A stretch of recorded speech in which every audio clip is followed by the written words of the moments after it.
நடைபெறவிருக்கிற நாடாளுமன்ற பொதுத் தேர்தல் என்பது மிக மிக முக்கியமான தேர்தலாகும்.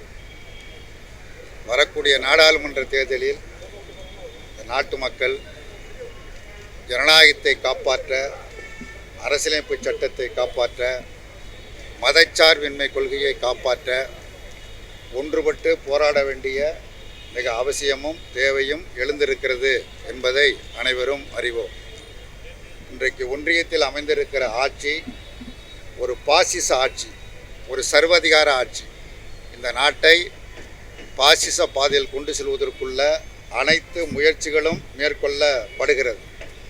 இதை தடுத்து நிறுத்தி ஜனநாயகத்தை காப்பாற்ற வேண்டும், மதச்சார்பின்மை கொள்கையை காப்பாற்ற வேண்டும், அரசியலமைப்பு சட்டத்தை காப்பாற்ற வேண்டும், அரசியலமைப்பு சட்டத்தால் உருவாக்கப்பட்டிருக்கிற அமைப்புகள் காப்பாற்றப்பட வேண்டும் என்கிற உயர்ந்த அரசியல் நோக்கத்தோடு திராவிட முன்னேற்ற கழகத்தின் தலைமையிலான மதச்சார்பற்ற முற்போக்கு கூட்டணி கடந்த 6-7 ஆண்டு காலமாக தொடர்ந்து செயல்பட்டு வருகிறது. அதன் அடிப்படையில் நடைபெறவிருக்கிற நாடாளுமன்ற தேர்தலில் இந்திய கம்யூனிஸ்ட் கட்சிக்கும் திராவிட முன்னேற்ற கழகத்திற்கும் உடன்பாடுகள் இன்றைக்கு 3வது கட்ட பேச்சுவார்த்தையில் உடன்பாடு எட்டப்பட்டிருக்கிறது.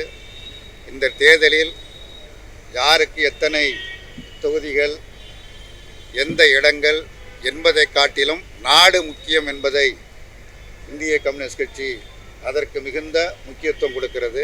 அந்த அடிப்படையில் திராவிட முன்னேற்ற கழக தலைவர் மாண்புமிகு முதலமைச்சர் அவர்களோடு செய்து கொண்ட உடன்பாட்டின் அடிப்படையில் எண்ணிக்கைகள் மட்டும் இன்றைக்கு முடிவு செய்யப்பட்டிருக்கிறது. அந்த அடிப்படையில் இந்திய கம்யூனிஸ்ட் கட்சிக்கு 2 இடங்கள், 2 தொகுதிகள் ஒதுக்கப்பட்டிருக்கிறது. எந்த தொகுதி என்பது குறித்தெல்லாம் பின்னர் கலந்து பேசி முடிவு செய்யலாம் என்று கூறியிருக்கிறார்கள். அதனை ஏற்று இந்த ஒப்பந்தத்தில் மாண்புமிகு முதலமைச்சர் அவர்களும்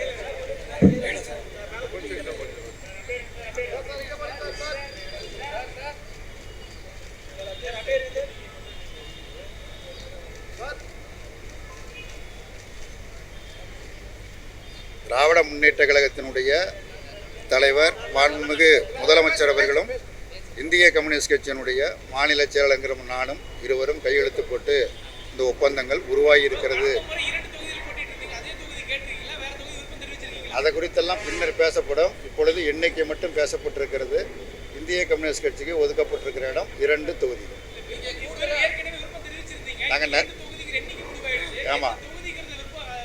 நாங்கள் நிறைய தொகுதிகளை அடையாளம் கண்டிருக்கிறோம். அது குறித்து பின்னர் முடிவு செய்யும்.